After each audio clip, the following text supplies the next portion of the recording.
If 49 degrees, clear skies, and no wind sounds like a perfect night for football, this is a perfect night for football. Out onto the playing surface at Lincoln Financial Field come the Philadelphia Eagles. 4 times in this decade, they have been to the NFC Championship game, once to the Super Bowl, ready to take on their division rivals, the Dallas Cowboys, on NBC's Sunday Night Football. Al Michaels, John Madden, Andrea Kremer, welcome to Philadelphia, where the Eagles have really dug themselves a big early season hole. Despite a win on the road in Minnesota last week, they're 3-4. If they lose tonight, they would be 4 games behind Dallas in the NFC and will probably watch the playoffs on television. If they win tonight, they're right back in the NFC playoff hunt. Dallas comes off a bye week. The Cowboys are 6-1. So far, everything's been great under Wade Phillips, who took over for Bill Parcells. Among other things, the Dallas Cowboys are number 2 in the National Football League in offense and in scoring, second only to the undefeated New England Patriots. But they've had a tough time here over the past few years. The Cowboys have won only once in the past 8 years in Philadelphia. So, John, what will they have to do tonight to win against a team that seems to have had their number in recent seasons? I think the difference is they have a quarterback now. I mean, Tony Romo is the real deal, and I think he's going to show it here tonight. And he has all the parts. He has 2 good running backs. He has a good offensive line. He has playmakers in Terrell Owens and Jason Witten, who he gets the ball to. And I think that and the fact defensively they're going to go after Donovan McNabb, I think that's the difference between Dallas this year than Dallas last year. Now, Philadelphia in an unusual role, a home underdog to the Dallas Cowboys. So what are the things they're going to have to do to win? Well, I know what Andy Reid's going to do. He believes that you throw the ball to win. You throw the ball in the first and the second quarter, and then maybe you run in the third and fourth quarter. And not only just pass it, but throw it deep.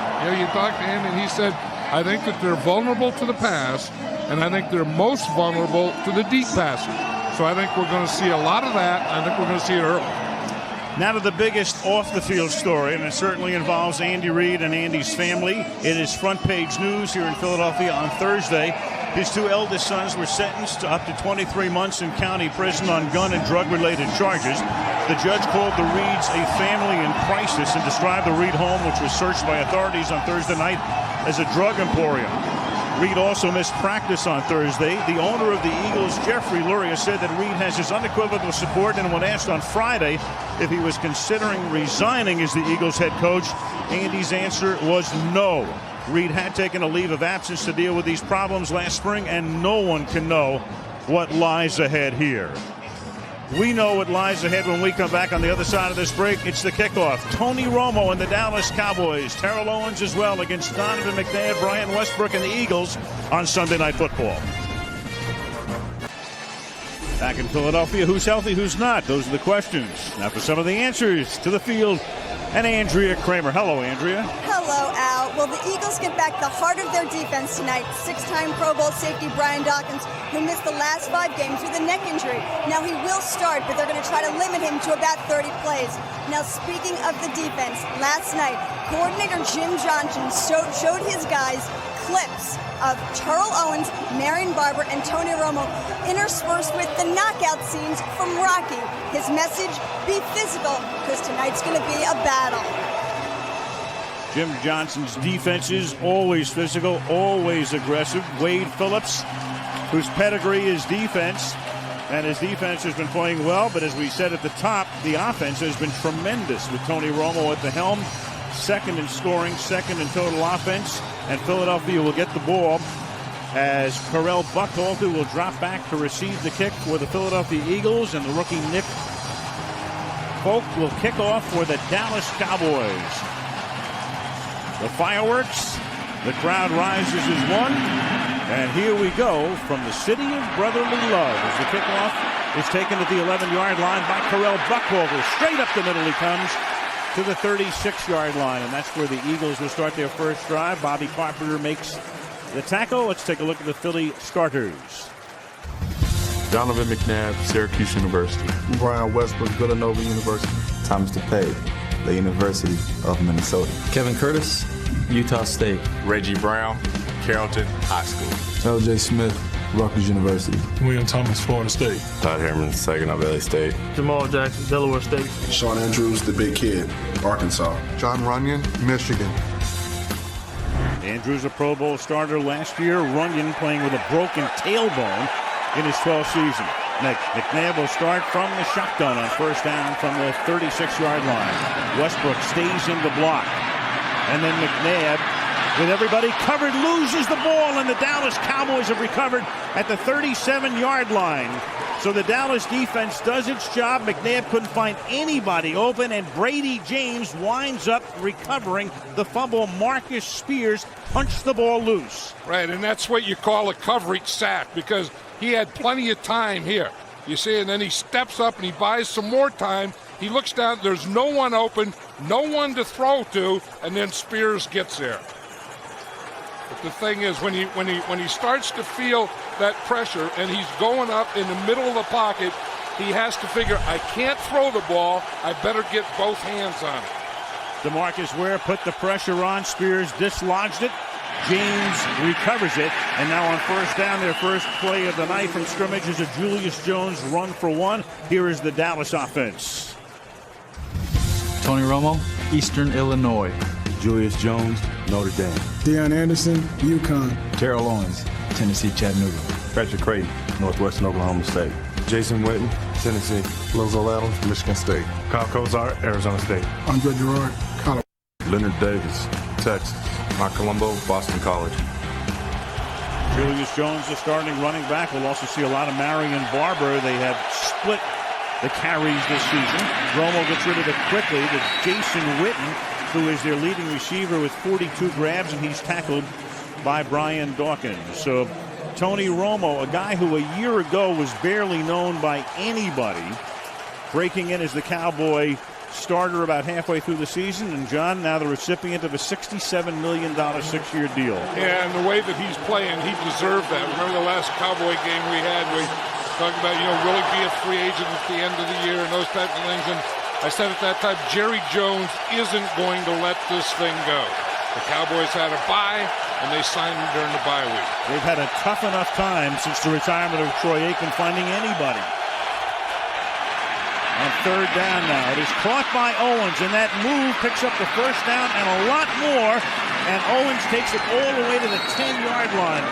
What a job he did with Sheldon Brown. Brown had a chance to stop him just shy of the first down, spun around him like he wasn't even there, and gains 23. Well, that's what Terrell Owens is. They talk about being a physical guy. He is physical after he catches a ball. When he turns and runs like this, he is very, very physical. And that to me is his specialty. It's not that he runs the greatest patterns, but after he catches it, he's as dangerous as there is. Here's Julius Jones on first and goal. The nose of the ball was right on the 10-yard line. He gets 3. Second down and goal. Javon Curse in on the tackle for Philadelphia. The one thing that the Cowboys are getting here early in this game is good pass protection, because if Tony Romo, as I said earlier, he is the real deal. And if he can get the time like he's had here, because he has that quick release, he has good velocity, and he has the receivers. The two that he's just thrown to, Jason Witten first, and then, of course, Terrell Owens. Now Jones is out and Barber is in the game. Marion Barber, the third, is the running back. Owens goes in motion on second down and goal. Swings back to the right side. Barber, who has a nose for the end zone, will take it to the 1-yard line. Marion Barber comes in averaging 5.7 yards per carry with 5 rushing touchdowns this season. Trent Cole makes the stop. Third down and goal. And they take Marion Barber out on this play. You'd think maybe that they would run him again on third down, because he's a great finisher. He's a great finisher of runs. He's a great finisher at the goal line. He's a great finisher in the fourth quarter. I would say that this is probably going to be a pass or a play-action pass. Second, as in second best, is the Philly red zone defense.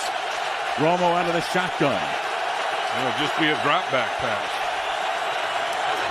Instead, it's an inside handoff and an easy touchdown for Jones. They normally give it to Barber to run it in. For Jones, only his second rushing touchdown of the season. And for the Cowboys, just their second first-quarter touchdown of the season. The other came in their last game before the bye. A great job by offensive coordinator Jason Garrett making this call. He does everything that shows you it's going to be a pass. He takes Marion Barber out, puts in Julius Jones, gets in the shotgun, split back, and runs a draw on the goal line. The rookie Folk with the extra point. So Dallas, off its bye week, comes out hot, red hot, off a Philly fumble.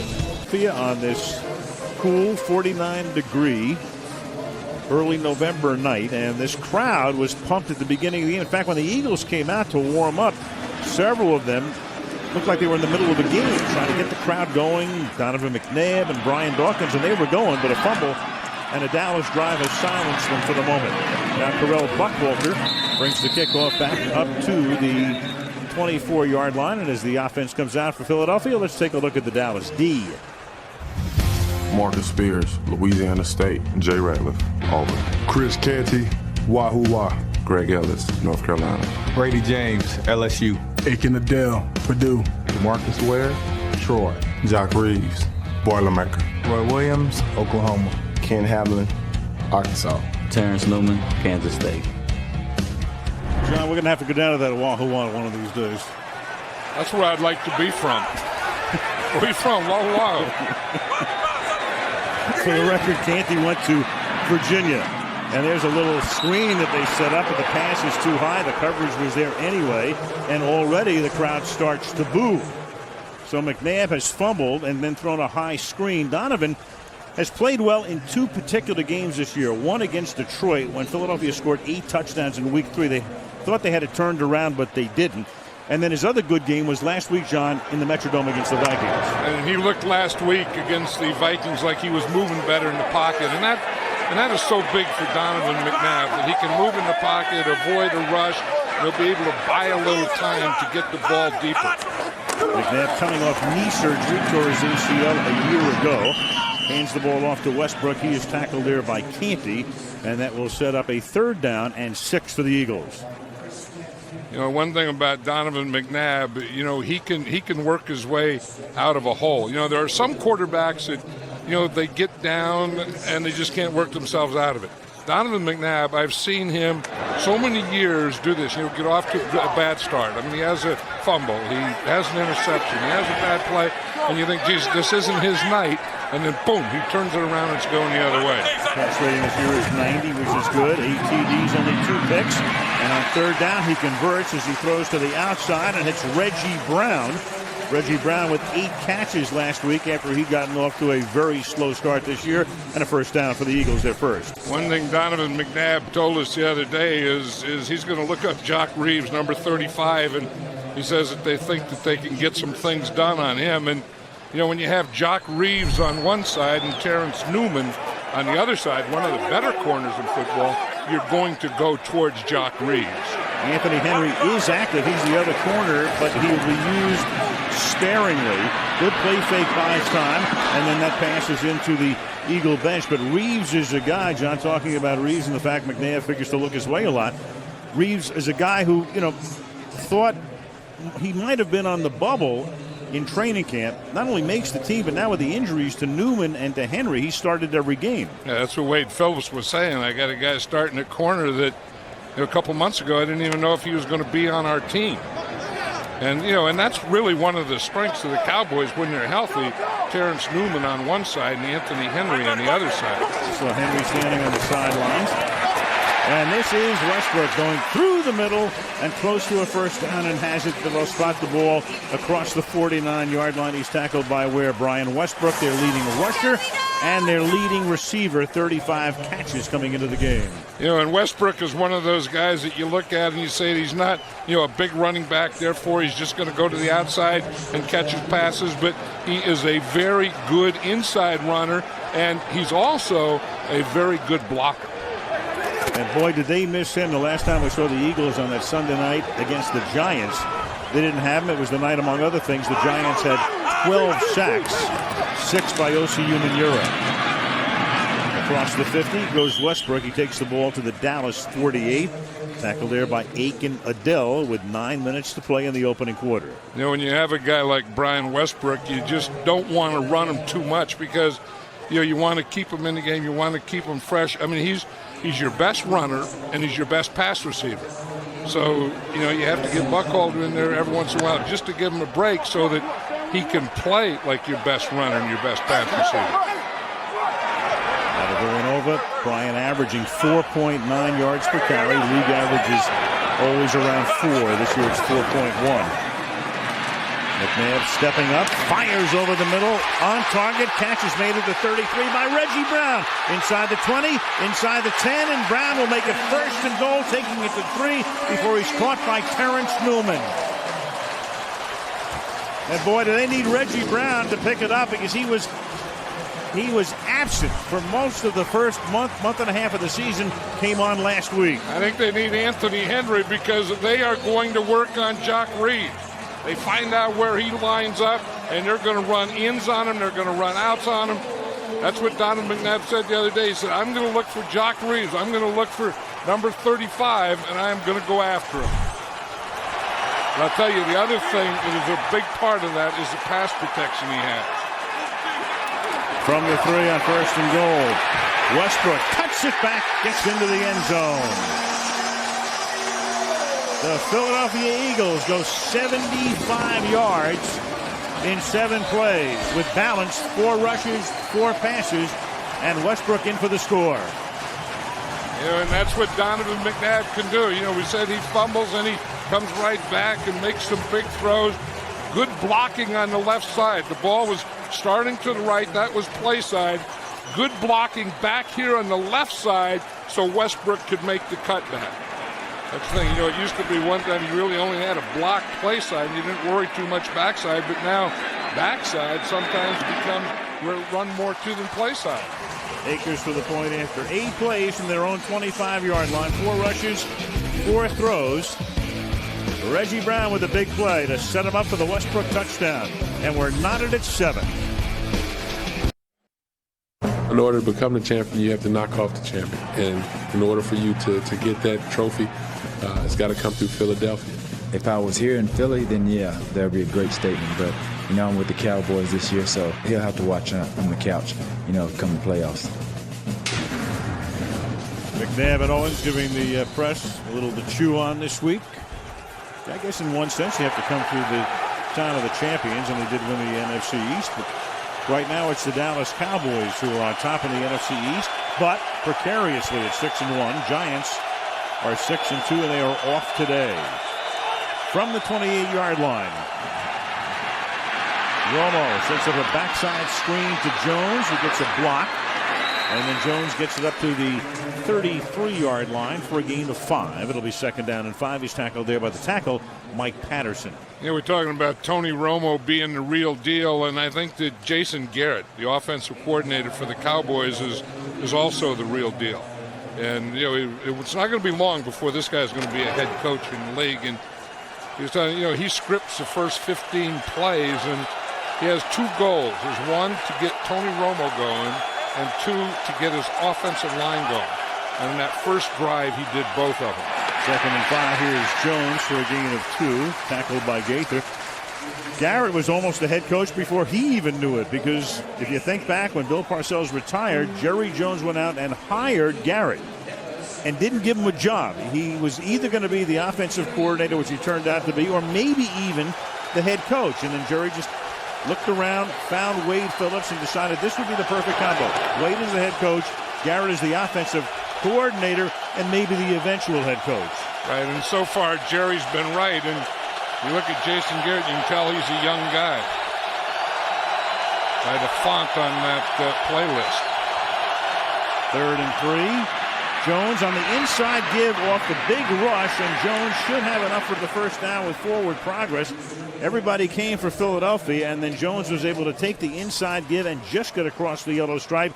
First down to the 39-yard line. They'll measure, but it appears to be a first. Yeah, 2 big 3rd down plays. He ran a draw Remember the one on the goal line for the touchdown was a third down draw, and this one's a third down draw.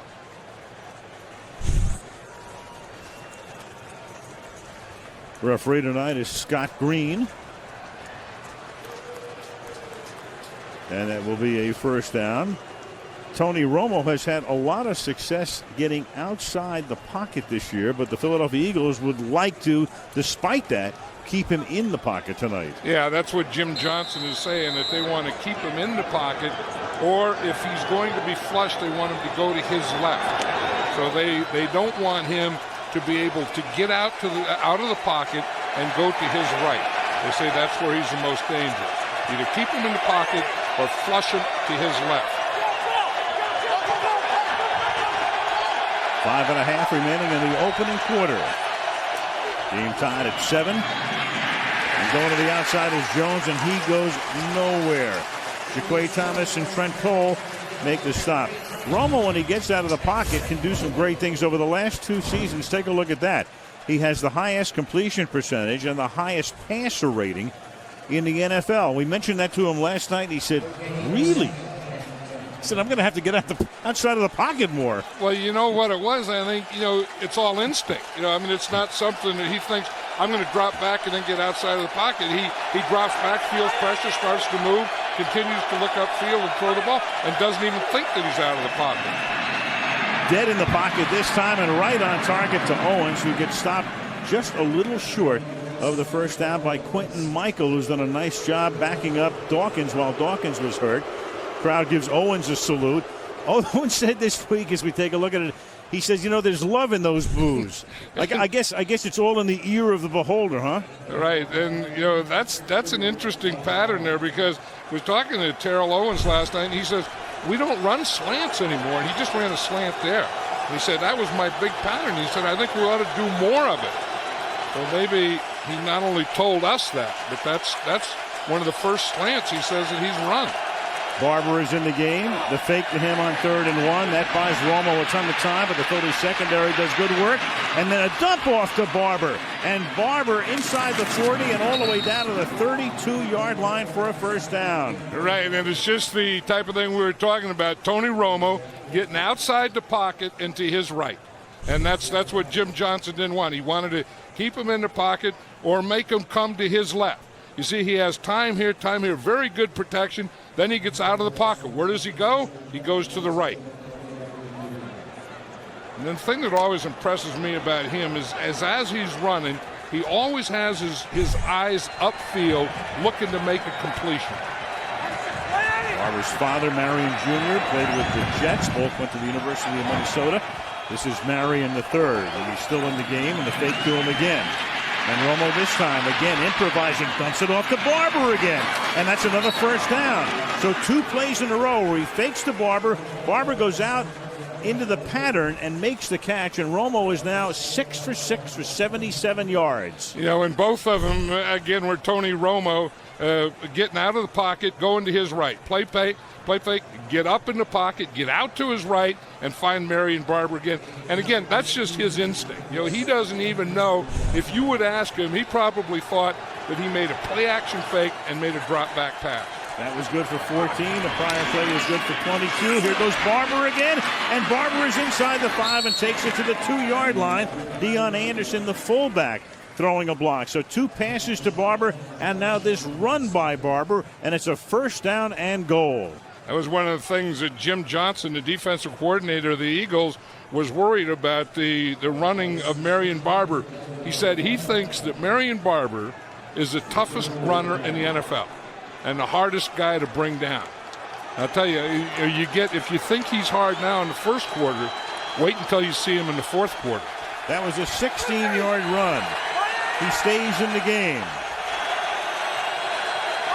2 receptions and a run, and now another fake to him, and Romo will throw to the back of the end zone, and leaping up and making the catch for the touchdown is Tony Curtis, the number 3 tight end. Tony Curtis, who caught a big pass in that game in Buffalo when they came from behind and produced that miracle finish on the 53-yard field goal. Tony Curtis, second-year tight end out of Portland State, for the touchdown. Here you have your goal line offense, which is 3 tight ends You go a bootleg. The coverage was pretty good by 37 Sean Considine there, but Romo makes a perfect throw. I mean, Tony Curtis caught that ball where only he was going to catch it. There was no way Considine or the defense could get to it.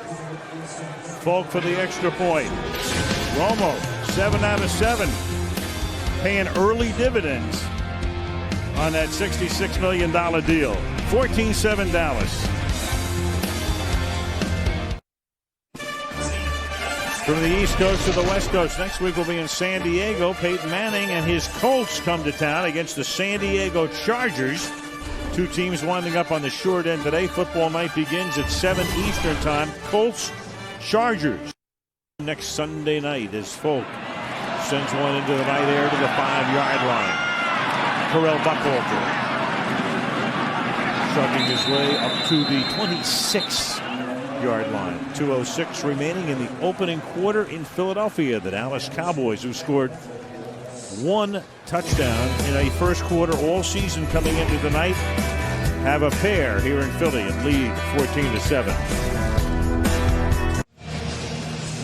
Pressure guys for Dallas. DeMarcus Ware, 5.5 sacks. He comes on almost every pass play. Greg Ellis comes back from a torn Achilles, which he suffered last November. Didn't play until after the season began, but back in the starting lineup now for the second week in a row. Now McNair, a short drop, a quick throw to the left side. That one is caught by Kevin Curtis, who came over in the offseason as a free agent acquisition from the Rams, tackled by Henry, a gain of 8. You look at Greg Ellis on one side and DeMarcus Ware on the other side, and in a three-man line, the two outside linebackers will always be the dominant pass rushers. And, it's not the defensive ends. They're more like tackles. And then you got a nose tackle. And the inside linebackers are more run stoppers. Your pass rushers are the two outside linebackers. Westbrook angles over the right side to pick up a first down on a second down and 2. Brian Westbrook taking the ball out to the 36-yard line. Remember, Greg Ellis was a defensive end, and now he's playing linebacker, and he plays the run very well. I mean, he has very quick and very strong hands. And he goes pop, and he gets his hands right on the shoulder pads of the blocker. And he's just too strong for tight ends. Number 1 draft choice back in '98. He and Flozell Adams had been with the Cowboys the longest at this point. And McNabb going deep, and he's looking in Reeves' direction, and that's Reeves back there covering on Reggie Brown, and Mr. Reeves is going to have a very active night, no doubt about it. Second and 10. What they did on the first series there, the Eagles came out with 3 wide receivers, so the Cowboys had 6 defensive backs in there. And now they just got Reeves. But look, he's getting help from Roy Williams. See, there's Williams, number 31. So what they started, you just stay deep. We'll give you help deep and help to the inside. And that was Roy Williams there. So they doubled on Reeves' side. Reeves this time on the slot on the right defensive side. McNabb hands the ball off through the middle. And across the 40 to the 42-yard line goes Westbrook. Final minute of the opening quarter. Andy Reid now in his 9th year here, so he has faced the Cowboys 16 times in his 8 years at the helm, and he's won 12 of those games, 12-4 and 7-1 in Philadelphia.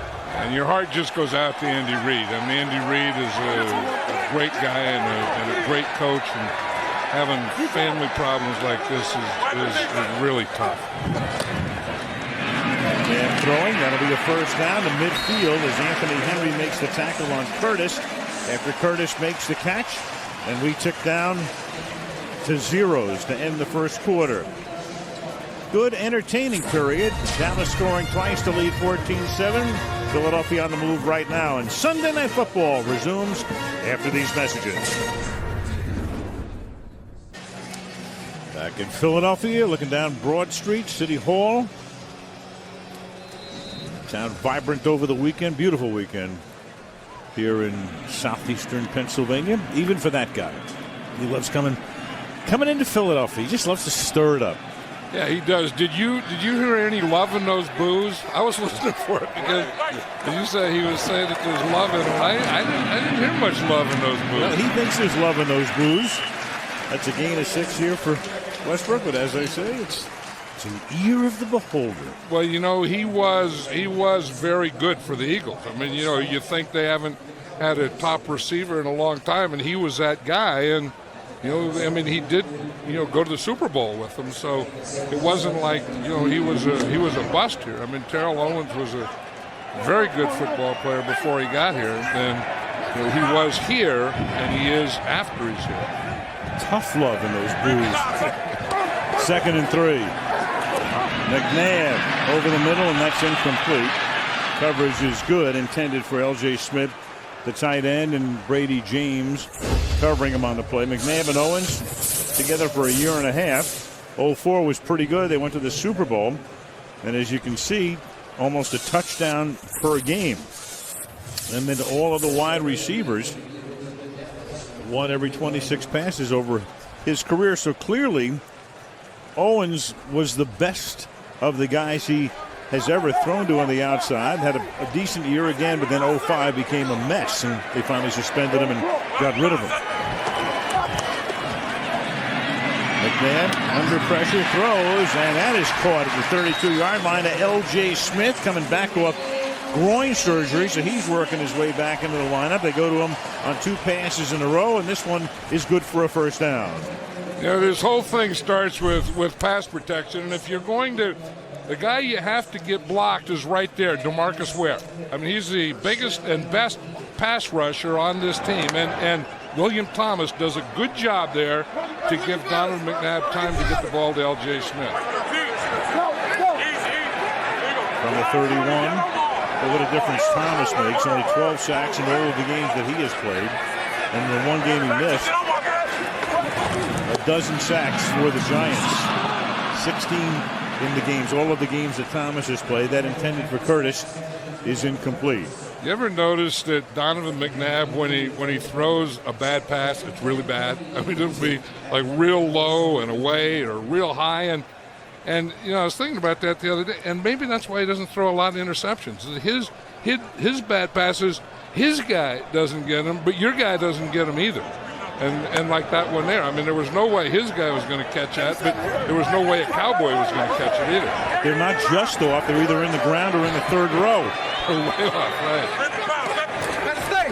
2nd and 10.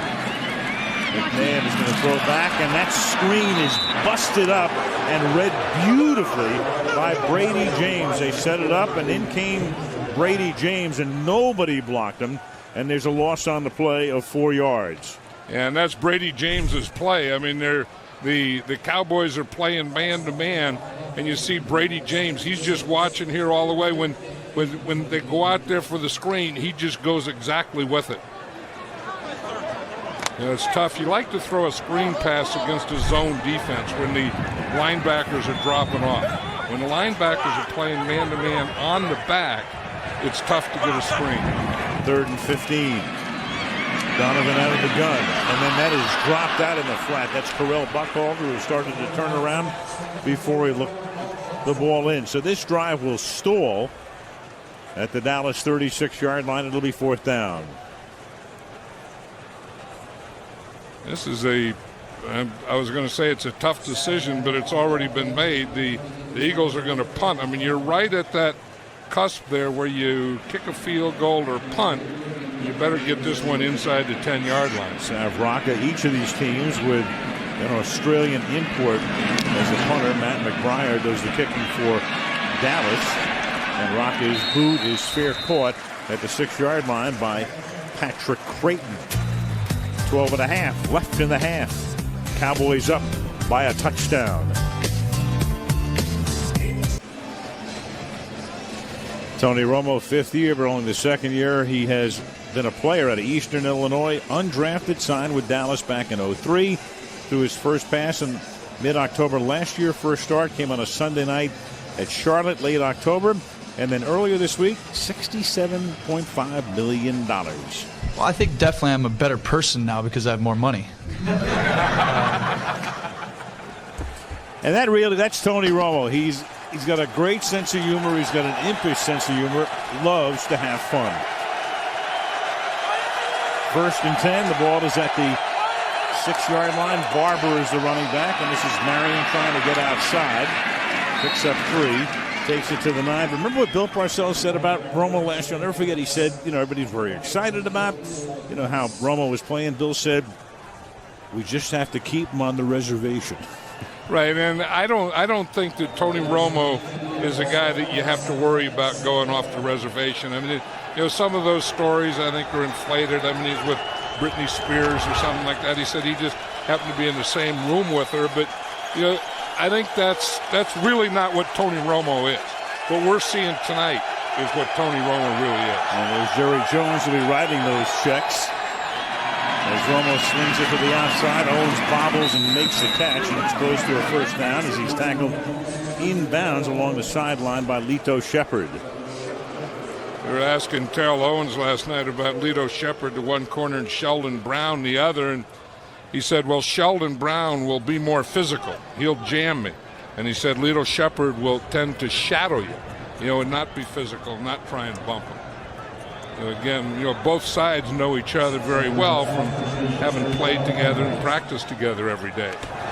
Eagles went out and drafted Shepherd and Brown in the same draft, and they, in essence, took over for Bobby Taylor and Troy Vincent, who'd manned the corners so stellarly for so many years. Romo, a little floater out of the pocket to Barber, and Barber is up to the 31-yard line, tackled there by Jaquay Thomas. And Tony Romo is pitching a perfect game at this point. He is, and it's a symmetrical game. 9 of 9 for 99 yards. Right, and did you notice every time he throws it to Marion Barber, it's a floater? I mean, every one. It's not like he's putting a lot of juice on that thing or drilling it. It's just floating it out there to Marion Barber.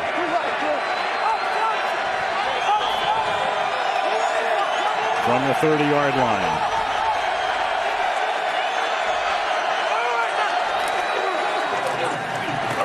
Barber across the 33 to the 34-yard line. Barber has now carried the ball a total of 4 times for 28 yards. Jones 6 times for 10 yards and a touchdown. It surprises me that Marion Barber plays this much earlier in the game. I know that Wade Phillips likes to save him and keep him fresh for that 4th quarter because he's one of those guys that can really finish off a game for you, and he wants Marion Barber in that position. He was doing a good job over there as Flozell Adams on Trent Cole. The hotel. Romo throws, and that's his first incomplete pass of the night. Trying to go to his tight end, Jason Witten, running down the left side numbers, and the pressure was put on by Takeo Spikes, the outside linebacker. In his 10th year, came over to trade with Buffalo in the offseason. And I say that about Trent Cole because he's a leading sacker in the NFL.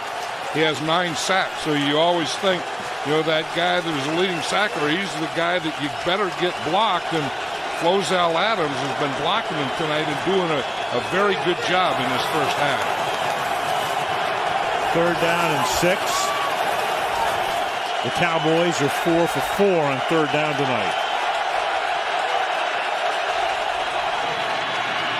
Out of the pocket, on the run, caught by Owens, had the first down, then backed off and then gets it again as he takes it to the 41-yard line. Terrell Owens coming back to Philadelphia, and Terrell Owens tonight has already caught 4 passes for 46 yards. Yeah, you can see Lito Shepherd gives a pretty good cushion over on that side and then misses the tackle on Terrell Owens, but the pursuit gets over there and gets to him after he gets a first down. That was against 6 defensive backs. On 3rd down, the Eagles are giving him 6 defensive backs or their dime package, and that's a pretty big blitz package too. That's Creighton in motion. Barber is the running back. Play fake. Romo steps up, fires, and the pass is a little bit behind Terrell Owens and incomplete. 2nd down and 10. And we were talking about Flozell Adams against Trent Cole here, and if Flozell Adams can stay onside, and if he can get off when the ball is snapped, he is as good a pass protector as there can be in this league. When he has troubles, when he doesn't hear the count or he gets off a little late, But I'll tell you right now, I don't know what Trent Cole is going to do, but he can't take on Flozell Adams. He better start making some moves, like go up the field and then come underneath. He can outspeed him, but he gives away 70 pounds, 270 to 340. Barber, Cole reaches out to try to slow him down, and then finally Gaither comes in to make the tackle. 3rd and long coming up. You know, Cole used to be a guy that would just come in pass rushing situations because he's a little undersized, but then he started playing the run very well, and now Jim Johnson never takes him out. He's an every down player. But I think he has his work cut out for him here today against Flozell Adams. And the Eagle defense has its work cut out on 3rd down. They haven't stopped Dallas yet. And if this crowd would get into it, they'd make it tough to hear the snap count. Although the Cowboys are going silent count. Kind of trying to get into it. Still not at full throat by any stretch. 3rd and 8. And that is incomplete. And finally they hold on 3rd down. Witten looks for a flag and doesn't get it. Sheldon Brown with the coverage. And Dallas forced to punt for the first time in the game. Yeah, and the Cowboys have good pass protection. We watch Flozell Adams against Trent Cole, and Trent Cole doesn't have a chance. I'll tell you who did have a chance is Sheldon Brown. That was a good play. Yep. Matt McBriar averaging 49 yards a kick, tops in the league. Kicking to Reno Mahe. Low kick. Mahe with a chance for a run back, a beautiful spin move to get it started. And then he's forced out of bounds at the 19-yard line. Almost halfway through the second quarter. Philly with the ball. Dallas with the lead. Tonight kicks off Green Week on all the NBC Universal Media properties and shows, an effort to create awareness to better the environment. The Eagles pretty much taking the lead in that area. That building in downtown Philly, lighted in green. And the Go Green initiative here, led by Christina Lurie, the wife of the owner of the Eagles, Jeffrey Lurie, who I think when he bought the team in the early 90s, paid $180 million at that time, the highest price ever paid for a professional sports franchise. Westbrook stopped for no gain, and that was in there is Christina and Jeff Lurie. That turned out to be Johnny. Pretty good investment. Yeah, how much green has he made on it since then? What'd you say, 200? Oh, I think less than that. It was about 180. And now you would say the franchise is worth, what, $1 billion? Over $1 billion, I would say, yeah, sure. So he's made $800 million. About 5.5 times. That's a pretty good investment. Like buying a few good calls. Play fake. McNabb rolling, throwing, and it's caught on the right side by Brent Selleck, the tight end. It'll be 3rd down and 5.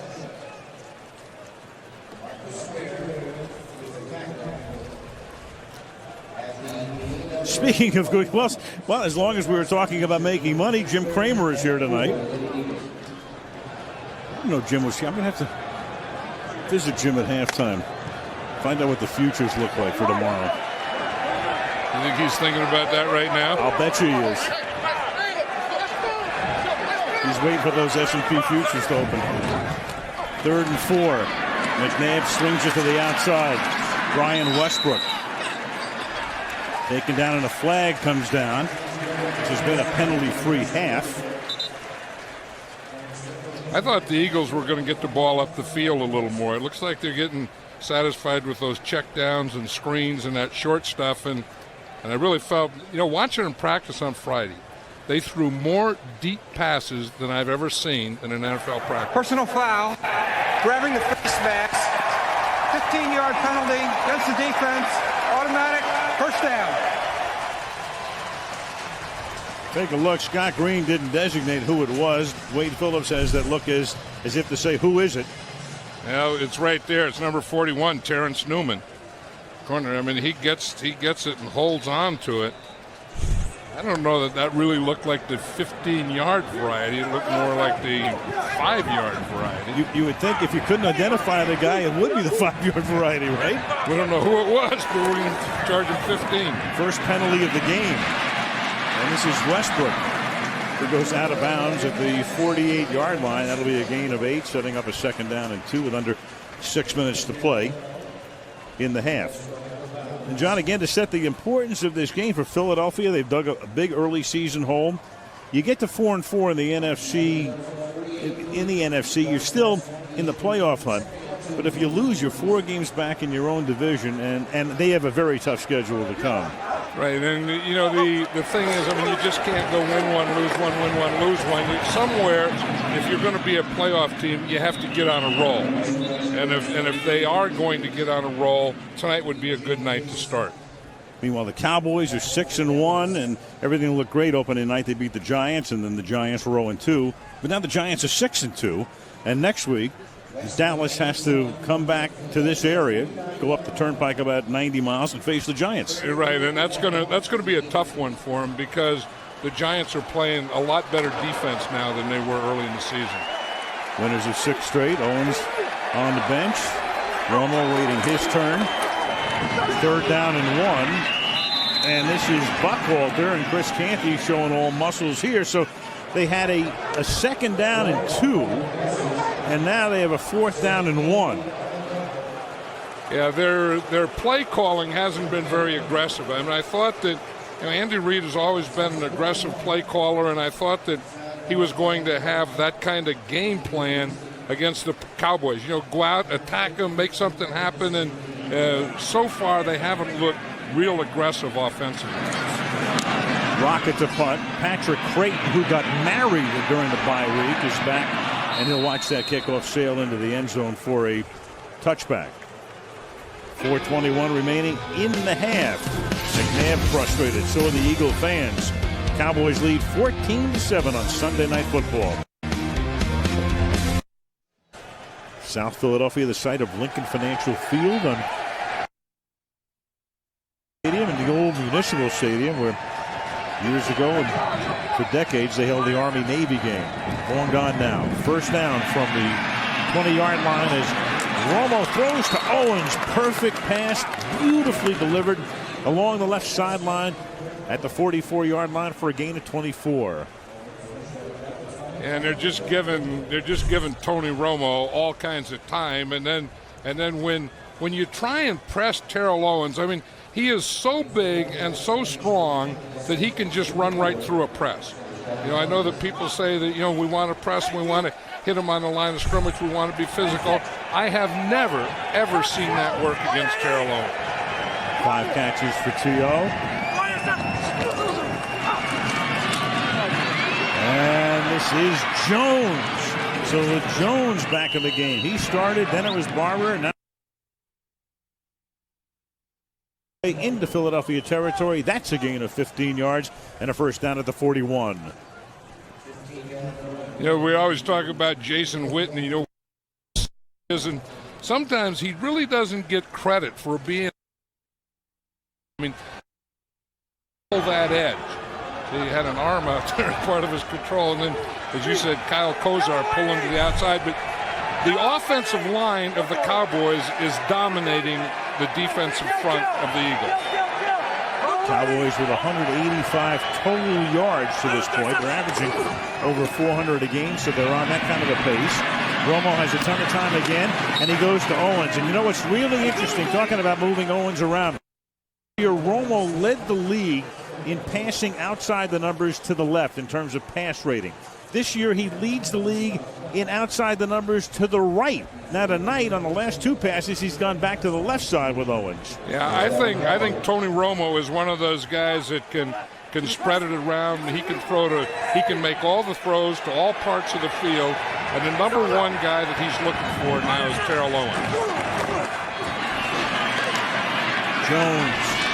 And Jones, tough to tackle. He'll take it to the 21-yard line with 2.5 minutes remaining in the half.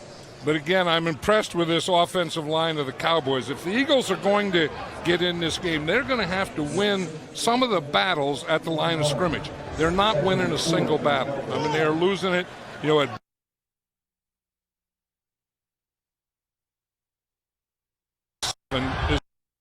the Cowboys. fact, you always think of the Eagles as being an aggressive defense, and tonight they've looked like a passive defense. And the Cowboys have exploited them for 205 yards. 2-minute warning. Bob and the gang in New York. Toyota halftime report coming up. Pat's Colts Showdown. A recap of that one. Matt Lauer's up in the Arctic Circle, and Bob will be talking to him live. If Matt can open up his mouth and get it to move on the 4th night of November in the Arctic Circle. But here in Philadelphia, pleasant weather at 49 degrees, but the crowd not particularly happy right now. Their team is down by 7, and the Cowboys are moving again, and Romo's going to roll out of the pocket and throw it, and it picked off at the 9-yard line by Lito Shepherd. So just about everything the Cowboy offense did tonight has been right until now, and there's a flag down at the 19-yard line. Ineligible, downfield, offense, number 70. Penalty is declined. First down. Lito Shepherd, 7 picks in his last 7 games against the Cowboys, and at a most opportune time.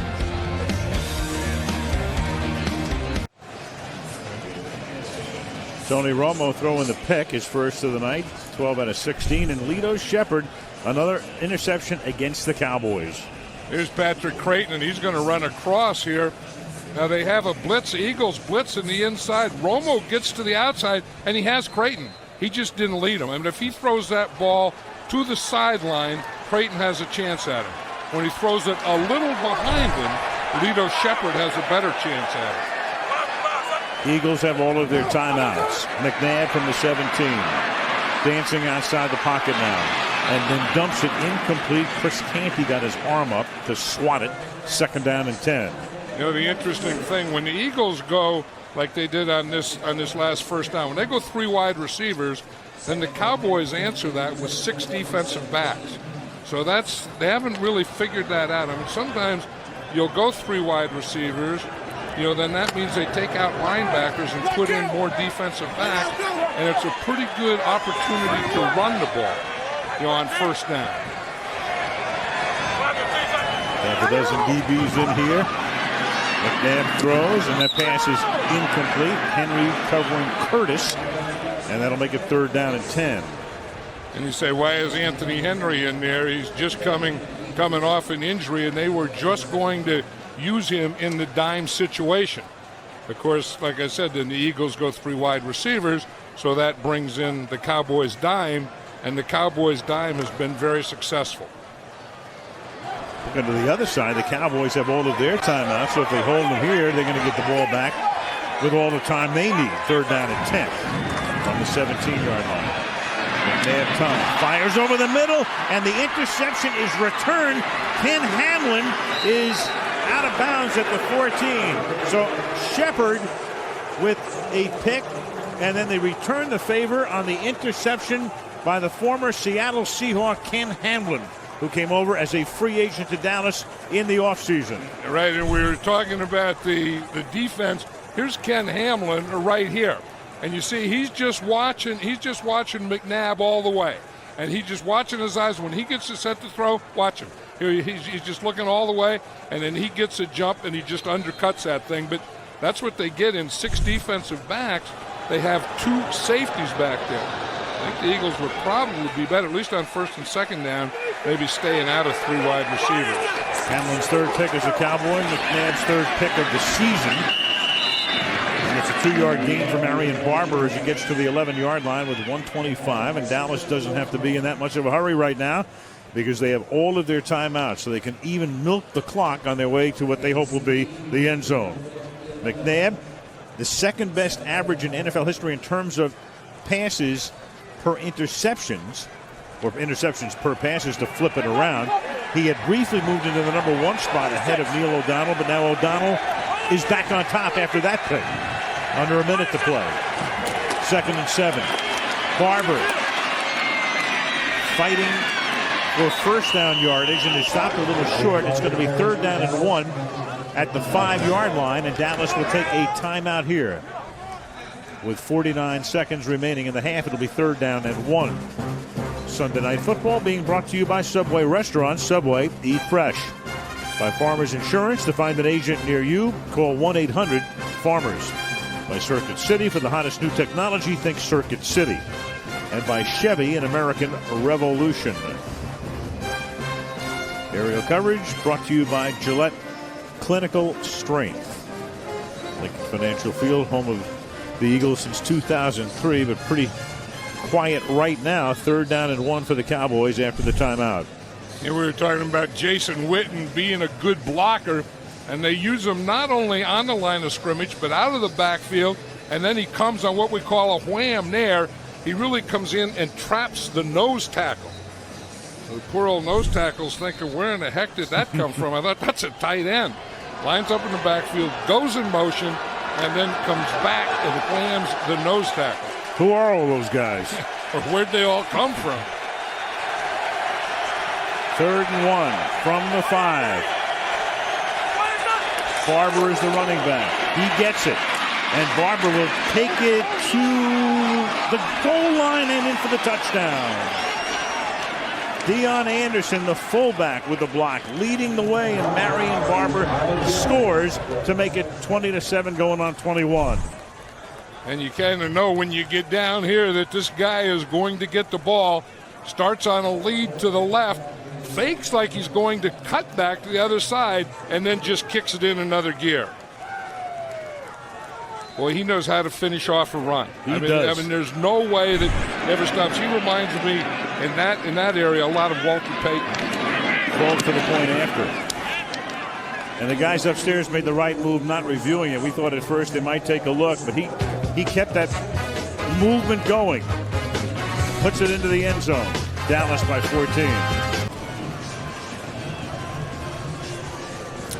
Al Michaels, John Madden, and Andrea Kremer on this Sunday night. Here's something that might surprise you. Touchdown leaders since the beginning of last season. LaDainian Tomlinson, that would figure.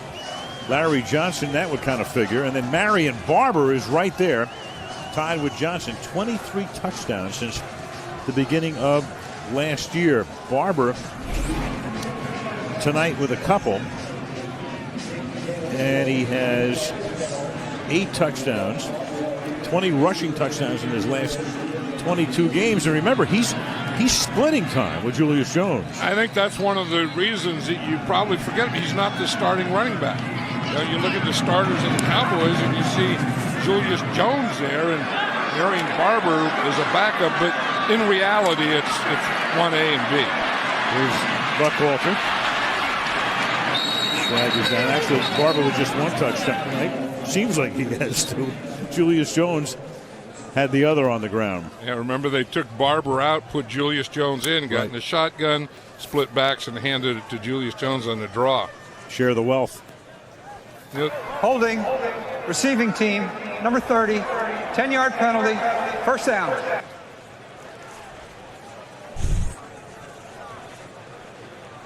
But McNabb is looking all the way, and Hamlin is watching him all the way. And he just read his eyes, and then he read the throw and jumped on it. And then we saw later, we see now Terrell Owens is trying to get the crowd back into the Cowboy side.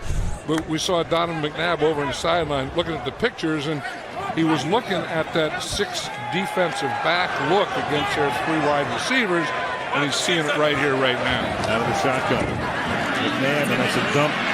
It's juggled and caught, and it'll go nowhere. Westbrook makes the catch with the 19.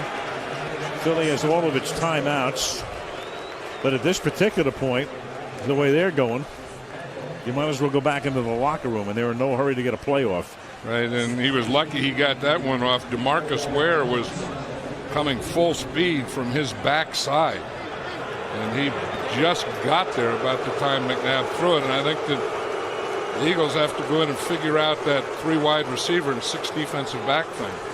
Absolutely, because when you leave all of your timeouts on the board and you're down by 2 touchdowns, you better go figure something out. 21-7, Toyota halftime show coming up from New York. Matt Lauer will be in the Arctic Circle, speaking with Bob Costas. Among the things you'll see when we go to 30 Rock and check in with the boys after these messages. 21-7 Dallas at the half.